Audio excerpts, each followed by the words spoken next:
Thank you, and hello everyone. Welcome to the Olivier. My name is Clemency Burton-Hill from BBC Radio 3 and 4, and I am so delighted to be sitting here with, well, simply one of the great actors of his generation, known to television audiences for his work in things like the #1 Ladies Detective Agency and, of course, that small minor series Game of Thrones. Also to stage audiences for his work, for example, with the Royal Shakespeare Company, for whom he's been Pericles and Iago, and here at the National, where he's been in things like Clybourne Park, Ma Rainey's Black Bottom, and is currently dazzling audiences as Salieri in Amadeus. Just out of interest, how many of you have seen Amadeus? So quite a few of you. Well, it's rather murky out there, but we'll take that as quite a few. And hopefully the rest of you are coming tonight, or will be coming for the rest of the run. It really is sensational. So please join me in giving another very warm welcome to Lucian Msamati. Thank you. Thank you. Thank you. Thank you. Thank you. There you go, you got your Salieri flourish. Earlier, Lucien was saying it feels so surreal to be on this stage, wearing his stage mic on these very thrones, Indeed. But not in his Salieri garb. But Indeed. You got your 18th century. I've flushed it out. There we go. And now hello, everybody. Hello.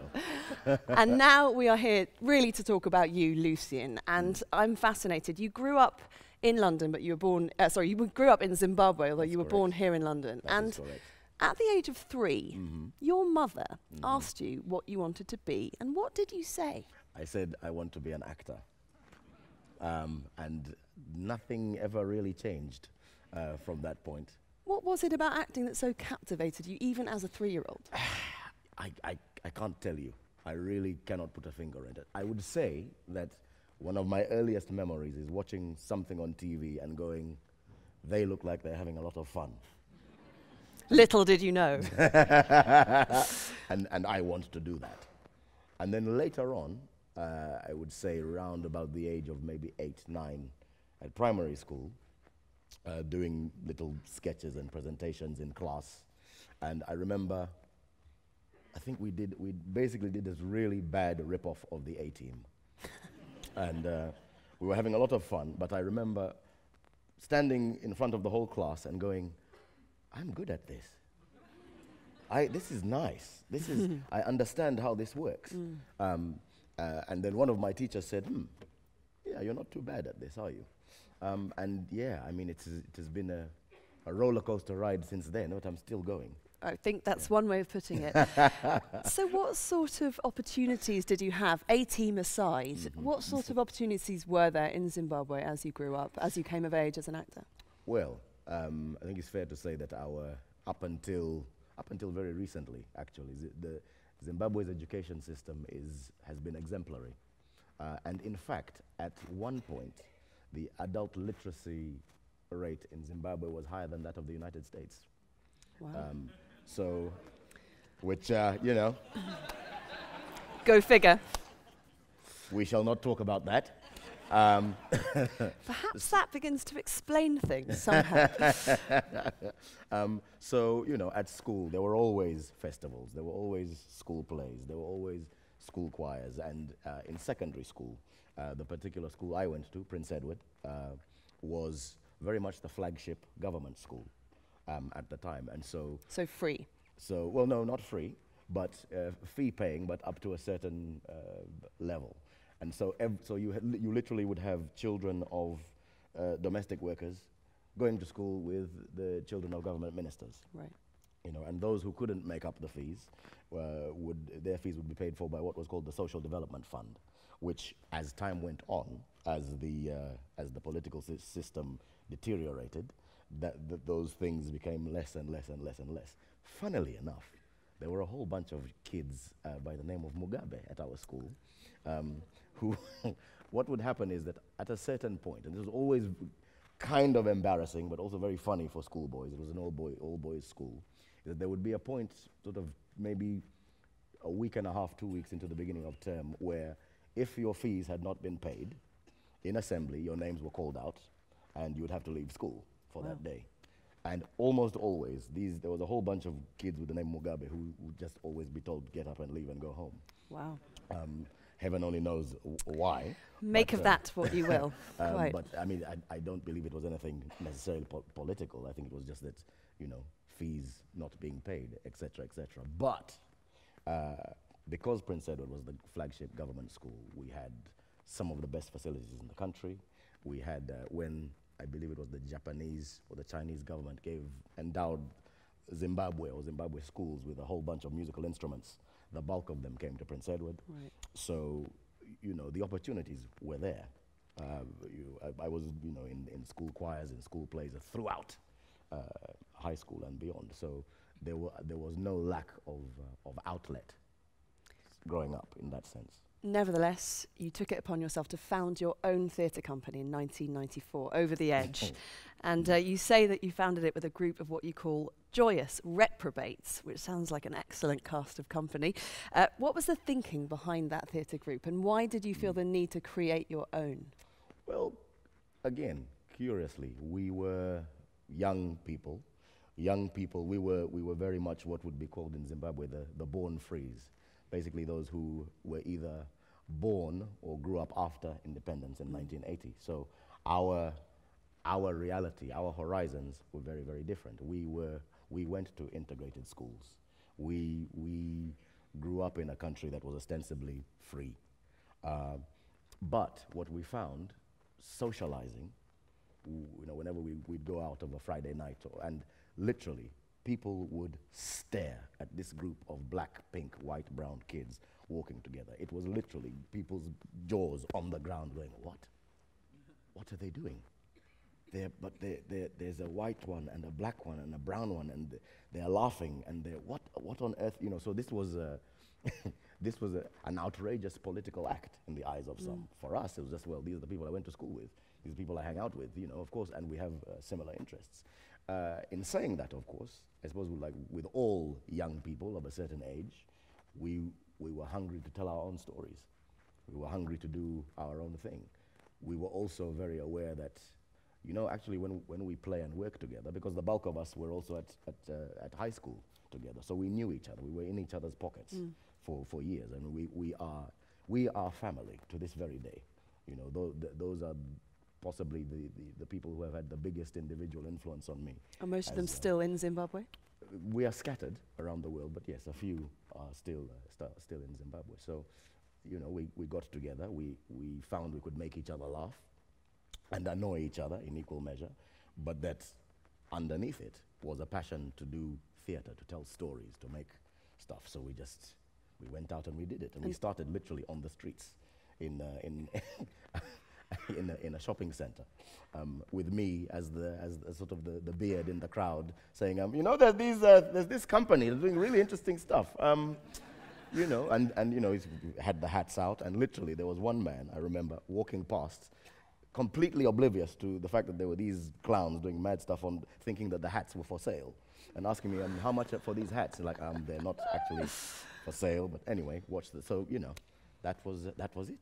I'm fascinated that one of your first plays, if not your first play, was the Scottish play. I'm certainly not going to say its name on the Olivier stage.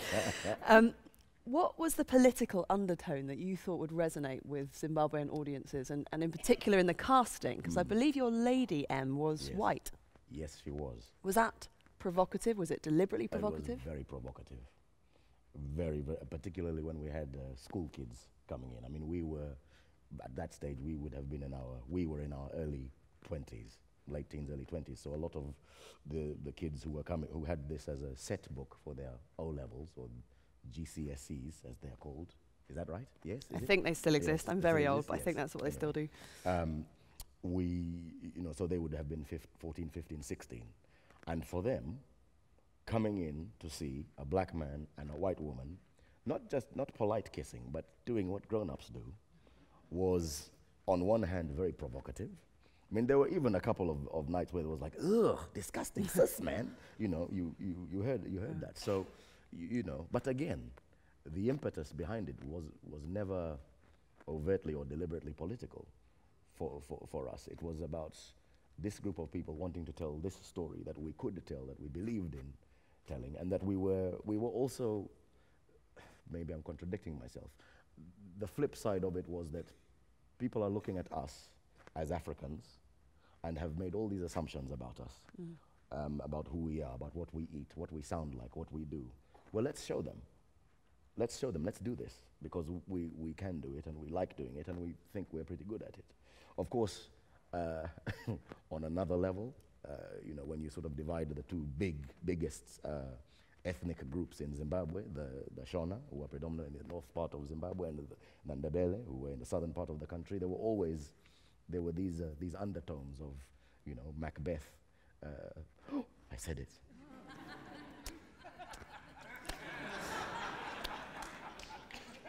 Oh well. You know, being from, it's looking like he's from one tribe, and Macduff seeming like he's from another. And you know, there was a moment when we had this massive sword fight, and of course, yes, it was boys with swords showing off, having fun, really going for it. And I will never forget one performance where we put the swords down. There's a point at which we put the swords down, and there was a ripple that went through the crowd. We're like, yeah, okay. And someone shouted, "Get him!" at me. You know, so, and that's when you knew, okay, we're touching people. You know, this is we are singing a song that we are not even aware of yet. And how fascinating, but not at all surprising, that it's Shakespeare that had such an immediate connection with his audiences. I was intrigued to know that you were the first company, the first professional theatre company, at least in Africa, to secure the rights to the abridged, reduced Shakespeare, that 90-minute romp through the Bard. And you put it on in Harare in a huge theatre, 1,000 seats, yes. Not knowing what was going to happen. But is it fair to say it was a smash hit? What did that say to you? Well, we had done it in a much smaller theatre, and it had been an out-and-out success. And there were very intense discussions about, I mean, at that time, as a company, we had made the princely sum of 75,000 Zimbabwe dollars, which was not a lot, but it was something. We had like, wow, this is a lot of money. And the feeling was that, okay, well, the biggest theatre in the country has space. Why don't we put our show on there? There was umming and ahhing and arguing, but once we had decided, okay, let's go for it. Let's go for it. And literally, we did not know. We didn't know until the actual day of the first performance what would happen. And again, to this day, there is nothing more satisfying as an artist, beyond money, beyond fame, beyond all of that, than seeing the fruits of your labor come to fruition. And I will never forget walking in because the show started with 2 of us on stage and the rest of us appearing from the crowd. And I'll never forget walking into the auditorium and just seeing a sea of people. And there was a chuckle that went through the audience, and they just started applauding as we walked down. And I thought, oh, I'm even getting choked up remembering it. You know, it's like, wow, we did that. We did that. No amount of money, no amount of anything. That's what we did. They've come to see us, you know. And so that kind of, that dedication, that commitment, and that drive, I don't think has ever left me. So it planted in you, is it fair to say then, a drive to make this happen, to be here? Absolutely. There were a few little detours along the way. I think you had dreams of flying along the wing for your beloved Liverpool, which we won't talk about. Also, you thought, I think, for a while about following your late father into the medical profession, yes. And I believe you even worked for a time as an advertising copywriter. No doubt you look back misty-eyed on those fine days. Yeah. Did you ever doubt that you could be here? Ooh. To be honest, deep down inside, no. And the only reason I didn't doubt it was because, apart from anything else, I was certain of myself. I knew that if I was given the chance, I would make a go for it. I had also been sort of grown up in a scenario where people were always underestimating you, or making assumptions about you, whether because of the way you looked, because of the way you sound, because of the color of your skin, all of these things. So, and it was my great joy and pleasure, and continues to be, to completely mess with people's expectations. I love it. I thrive on it. You know, there have been times when I've walked into meetings and I've looked across the table and gone, you have no idea what's coming, do you? You have absolutely no idea, but it's fine. It's fine, because when I do blow you away, I will then turn to you and say, I will not give you the satisfaction of saying we believed in you all along, because you didn't. But I believed in me, and I will continue to believe in me because I have to. Who else is going to, you know? So underneath that, I was always assured of myself. The biggest challenge was matching the expectations and the pressures that I put on myself. The own voice, my own voice in my head going, no, that's not good enough. Do you meet those expectations? Do you surpass them? No, I don't think so. And that is not, I don't say that is not burdensome, I don't think that is unhealthy, it's just that it keeps me on my toes. Yeah, it's the mark of a great artist. The day that you think you've nailed it, forget about it. You know. Well, someone that you did blow away, to use that expression, was the late, great Peter Shaffer, who obviously died last year, much to the great sadness of everyone in this world. I understand that you got to send him an audition tape for this part, for Amadeus. Yes. And he himself gave you his blessing. He did indeed. That must have felt pretty special. Yeah. It's the day that the great Rufus Norris called me upstairs and said, listen, we're thinking about reviving this play, and there is a short list of names, a very short list. It's a short list of 2. And you are one of the names. And then I asked him, so who's the other person? And he told me, and I swore blue murder at him. And I said, come on, don't pull my leg. He said, no. Seriously, it's you or X. Like, right. And we've put both names to the estate, and they've said, wonderful, but we don't know who this other guy is, as in me. Would he mind putting himself on tape for us? So, in secret, because at the time I was rehearsing Ma Rainey. In secret, I learnt the speech at the end of Act 1.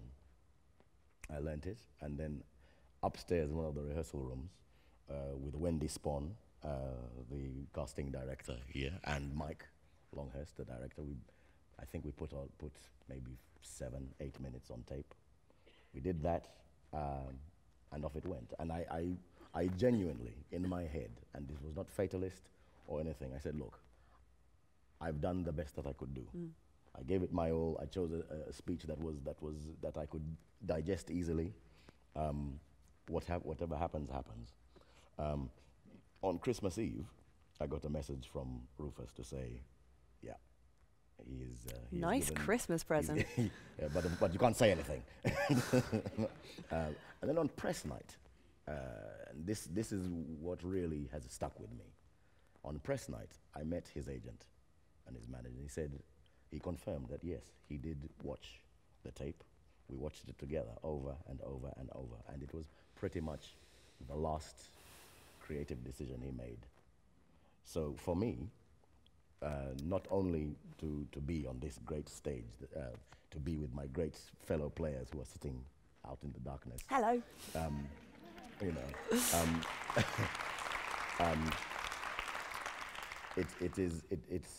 it really, I do not actually, and I don't say this to be rude or to be contrary, I don't actually care what anyone says or thinks, because the master gave me his permission. So it's a shame everyone else thinks you're rubbish, really. What are you going to do? The critics have hated it.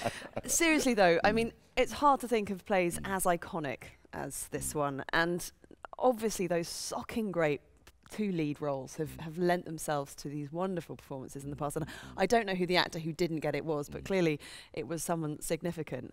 Thinking about people like Ian McKellen playing it, Paul Schofield, of course, F. Murray Abraham in the film, how long a shadow have those performances cast on you, if at all?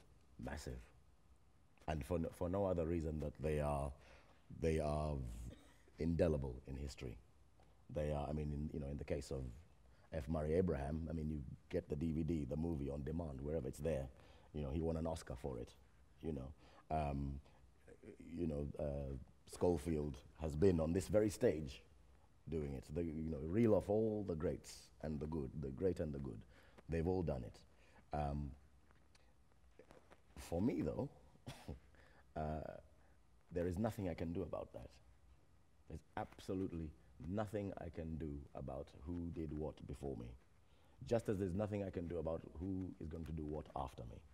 Because when it comes down to it, We have a script and we have a rehearsal room with an amazing cast, an amazing director. What business have I got wasting all that precious time worrying about the shadows of the past? Why? What for? Don't do it. I think the shadows are going, oh no, we thought we were the definitive performance, and then this guy comes along. It's wonderful to hear. I mean, Salieri, he's become such a notorious villain and vilified as a result. I mean, let's great as Peter Shaffer was, the liberties that he took with reality and truth and history are quite remarkable. But you love him, don't you? When we met before, you told me that you loved this man. I love him. Why? Because I understand him. You've got to understand him to love him. I understand him. And it is fundamentally because I honestly believe for all of us, in any walk of life, in any discipline, there is someone who we look at and go, how are you doing that? How is it possible that you are doing that? What are you, we're doing the same thing, but you have made it, and you know, I'm a lover of football, and I always use this as an analogy. You have got someone like Messi, Lionel Messi, who, with the ball at his feet, it looks like ballet. It looks like dance. It looks like he's doing something else. And then you get, I don't know, Gary Breen from the lower leagues, who's humping, huffing, crushing the same ball, doing the same thing, but it looks, meh, you know, like, meh, okay, you know. But what is it that this Messi man, this Mozart, this whoever, what is it that you are doing that is elevating this craft? I want to do that. That's what I want to do, but I can't do it. You know, and I completely understand the burning jealousy, the disappointment, the utter adoration, the pain of going, okay, but if I acknowledge you, it means I'm saying I'm not good enough. I can't do that. I can't let you have that as well. You know, so I completely understand it. Well, it's interesting when you say you don't have the self-doubt that riddles, let's face it, quite a lot of actors, and that you did always believe in yourself. Salieri is racked with doubt.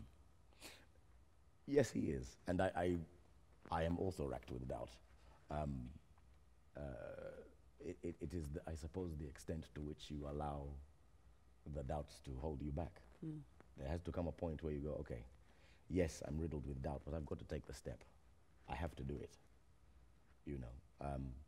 And perhaps the greatest tragedy for Salieri is that he's done everything right. He's done. He has become good. He is celebrated. Yeah. You know, but the thing that he actually wants is beyond him, and he will never get there, and he knows it, and that's terrifying. As an actor, you talk a lot about the importance of finding the truth in whatever story you're telling, whatever character you're inhabiting, and that sounds obvious because, of course, actors have to seek truth. Of course, writers have to seek truth. But it's amazing. I was thinking, I'm very lucky to be a BAFTA member and watching endless BAFTA screeners at the moment. How many performances do fall short of finding that innate truth? And when you see it, my God, do you know you're in the presence of it? And one of the great joys for me of this remarkable production, and those of you who haven't seen it, I mean, I'm so jealous of you that you're going to witness it for the first time, is that although it's flamboyant and larger than life in some ways, it is so truthful, and that's why it's so devastating. How do you find your truth? Is it an instinctive feeling for it? Is it something that you consciously set out with? I mean, how do you approach a character like Salieri? Well, the basic starting point has always got to be honesty. First of all, do I understand the story? Do I know what happens from the beginning to the end? Okay, got that bit, good. Secondly, what is it that the character wants? What is my character after? What are the obstacles in their way? All these things which may sound very sort of pedantic and pedestrian and dull, but actually keeping those a sense of those basics all along is a good thing. Then there is, and this is for me the crucial balance. This is a memory play. It's not a history play, even though there are characters who existed, and so research is useful, but only up until a certain point. Because then you're going, okay, why then don't do, if you're going to do all the research, and then bring it into the room, which is great, there has to be a point where you go, okay, are we doing a work of fiction or are we making a documentary? Which is it? Which is it going to be? And how useful is your research to this particular endeavor of telling this story? After that is then the space that is between you as performers. Because I can do all the research in the world. I could have learnt all the lines in the world. The moment I sit here and go, bam, suddenly there is a fully formed person and voice with me, and I have to play with that. I have to discover that. And I think that if you, in the room, if you allow each other that space as a team, the honesty, the bravery, but also not being afraid to be ridiculous or to look or feel ridiculous. This is the other thing, is that you will always find something truthful. And I guess from my own training, I've always said this because I've learned on the job, literally from busking on the streets to being on these hallowed stages. I think the greatest power one has is to embrace the power of the clown. A clown is never afraid. A clown is the first to volunteer. A clown doesn't worry about ego. A clown is always up for anything. I smacked into a wall. Oh, okay. Oh, that was painful. I'll try it again. Smacked into the wall. Oh, that was painful.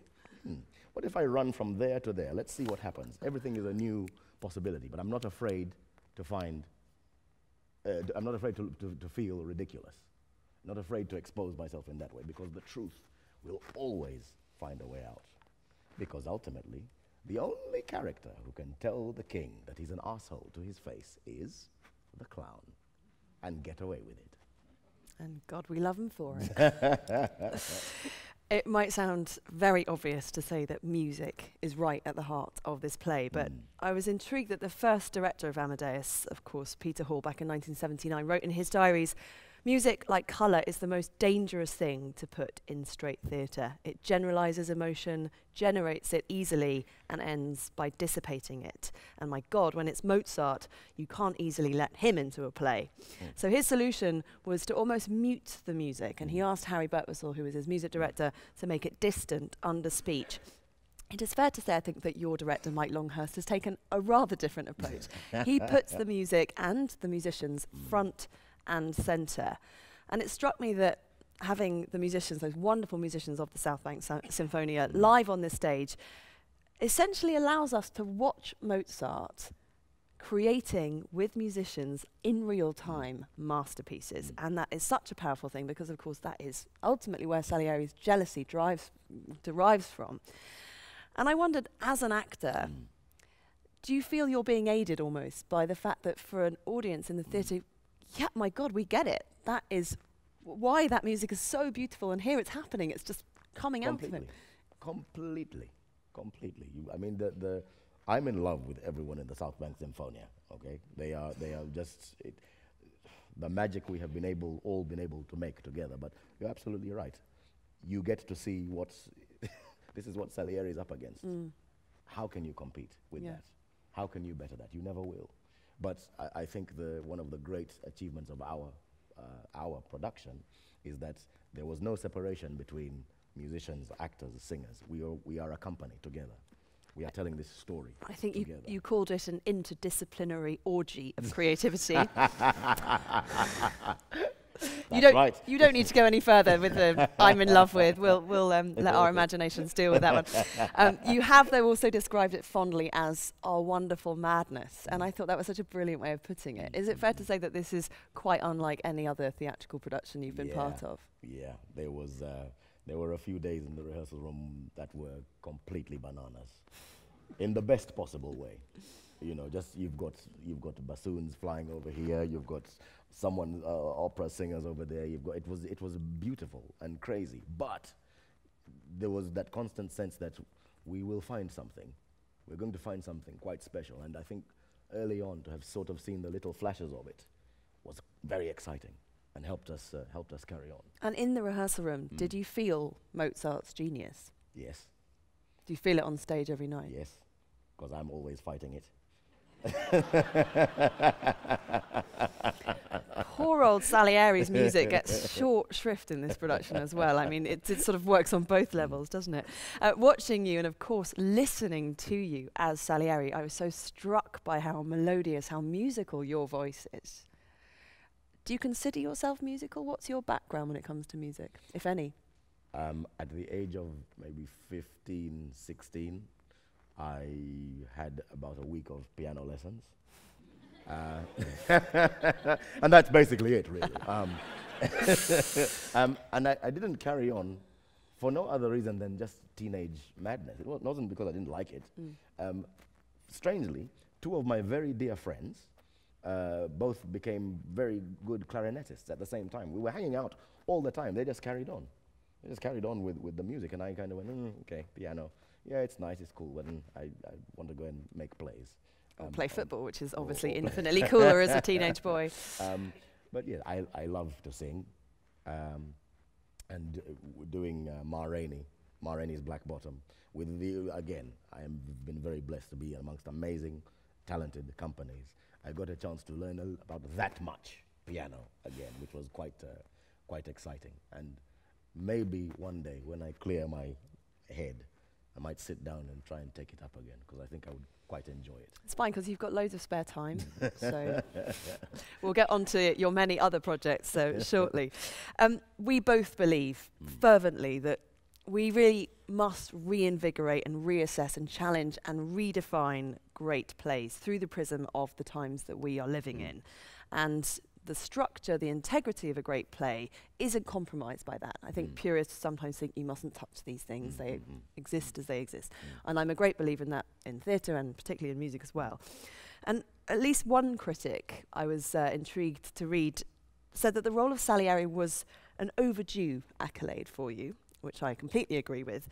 Growing up in Africa, becoming a star in Africa, working as you did, obviously never in the minority there, did you ever think that you would have the opportunity to play a role like this in a British production of Amadeus? It certainly wasn't outside of the scope of my own ambition. Perhaps there's always a point in your career as the years roll by where you think, the clock is ticking. When is the juice going to come? But no, it was always, roles of this scale were always in my personal horizon. But again, I never doubted the ability to be able to do it. There was perhaps a doubt that the opportunity would ever come. But even in that, you just have to keep pushing. So I didn't stop working. And you once said that for your next role, you'd like to play Juliet. Correct. That was Juliet, in case you missed that. How's that coming along? We're still working on it. I wouldn't put it past you. It must be very boring to endlessly be the first black actor to play ... Do you long for a day when nobody even notices? Yes, but then I come from somewhere where I have been an actor and not a black actor. Do you miss that? Yes, to an extent, because I'd never heard the term black actor until I started working here. So for me, and I suppose this is another important thing. As you said, I have grown up in places where people who look like me are the majority. So the questions you ask yourself are different questions. And so my own sense of self or of sort of the palette that I paint with is very different in a way that friends and colleagues who have perhaps grown up here or in America have not necessarily had. I remember a very dear friend of mine who is no longer an actor anymore, he's in America, Jared Robinson, who came to Zimbabwe for one of the festivals. And I remember we went out of a morning, we walked around town, and we came back, and he sat down and he was in tears. And I said, Jared, what's wrong? He said, you know what? It's the first time in my life where I've walked down a street and nobody paid me any attention because everybody looks like me. That must be, for somebody he was by then in his 30s, to have never had that. Wow. To walk down a street where nobody bats an eyelid at you. That is something that is quite significant. And I do think in some ways we must not underplay or dismiss the impact of that sort of level of social engagement, because it does, what therefore is normal. Yeah. And who is normal? Just human beings. And I think that the National, as a theatre, by its nature, it must strive to be a theatre for everyone. You mentioned the great Rufus Norris. I'm a huge, huge fan of Rufus Norris. He's talked about how this theatre has the responsibility and the privilege to celebrate this nation, and how the work should reflect and celebrate our diversity in terms of ethnicity, disability, sexuality, class. Now, of course, the recent findings of the Warwick report paint a very, very grisly picture in that regard, and the suggestion is absolutely that the arts are mainly patronised by a very small, privileged minority. And by the way, I'm super conscious of saying that as a white, middle-class person called Clemency Burton-Hill. I mean, thank you, Mum. I should just point out that that was because my mum and my dad were never together and I got both of their names, but we'll leave that one, we'll park that one. But the National has gone so far as to set diversity targets, and the Equality Action Plan states that by 2021, over 20% of the workforce will be from black and minority ethnic backgrounds. What do you think of diversity targets? I think they are essentially a good thing. I think because the thing is, if you let things go as they are, it's just going to be, you will continue to meander and to, what crucially, I believe the targets make us do is to go, okay, let's have an honest conversation about this. And let us not be, because this is because on the flip side, everyone's going, oh yes, look, aren't we one happy big nation? Yes, it's all great, brother and sister, on one hand. On the other hand, there are uncomfortable conversations to be had, and we must continue to have them. And we must not pretend to be, I do not want to walk into a room and you go, oh, it's okay, I don't see your color. No, see it. It's me. I'm not pretending to be anyone else. It's me, just as you are you, but let us have a conversation about that. Let us, and so that when it comes to creating the art, as I believe this particular production has shown, is that when it comes to creating the art, what matters is the integrity and the quality of the artists. Not what they have between their legs or on the color of their skin. Quite. So, the more for that, say I. Absolutely, I'm sure everyone agrees with you as well. And for the future of this art form, for the future of music, all of these wonderful things that I'm sure everyone in the room holds very dear, it is obviously vital that we keep reaching audiences and touching audiences and telling stories to audiences who currently perhaps don't feel that this is a party to which they're invited, a family to which they can belong.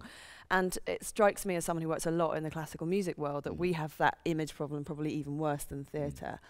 And I was just gloriously overwhelmed and blown away, to coin that, to use that expression again, by what this production did in terms of reminding us how this stuff is for everyone. Do you feel that that production has been making a difference, just in terms of who's coming through the door? I was reliably informed that it's a very young crowd in here tonight, which I can't actually see any of you, but that's lovely to know if it is the case. But you were talking about the fact there was a 4-year-old in the audience, but in terms of a younger audience, in terms of an audience that might not normally come to the National, do you think you are touching them with this production? I believe so.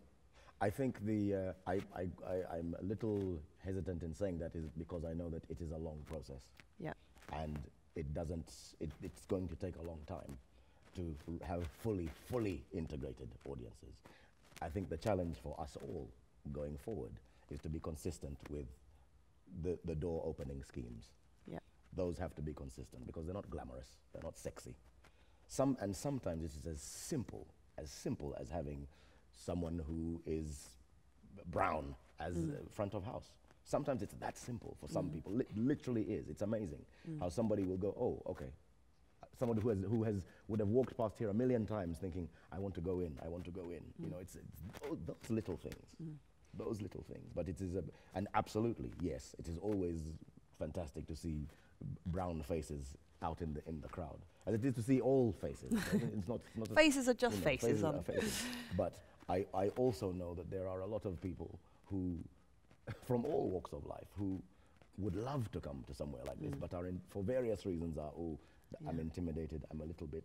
But I do believe fundamentally it's about being consistent with the programs. They mustn't stop. They must not be there just to tick boxes, just to say, okay, we're going to get X amount of money if we do this. No, be consistent with it throughout, and you will get detractors, there will be problems, but hey, plow on through.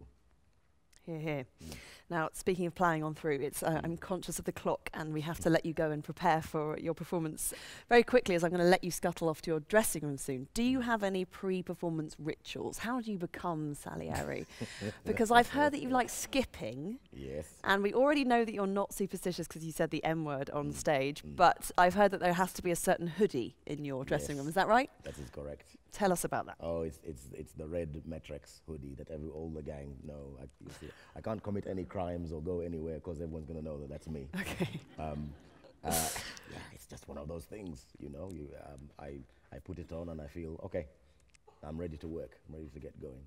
And if we weren't holding you captive on the Olivier stage for this, would you be one of those actors who like to get into costume hours before and become Salieri, or do you want to do it at the last minute? No. I feel that the moment the costume is on, the character is there. I don't want to be sitting in the dressing room reading the newspaper. So I like to have the costume on at the absolute very last minute, so that it's on and off we go. That is my way. Others want to, have their way, but for me, once I see him in the mirror, I'm like, okay, you are not hanging around here. This is not where you live. Get out. Go. I do not want you in here. This is my space. Leave. Wow. Yeah. And how do you decompress? Because it is such a monumental performance. It Alcohol.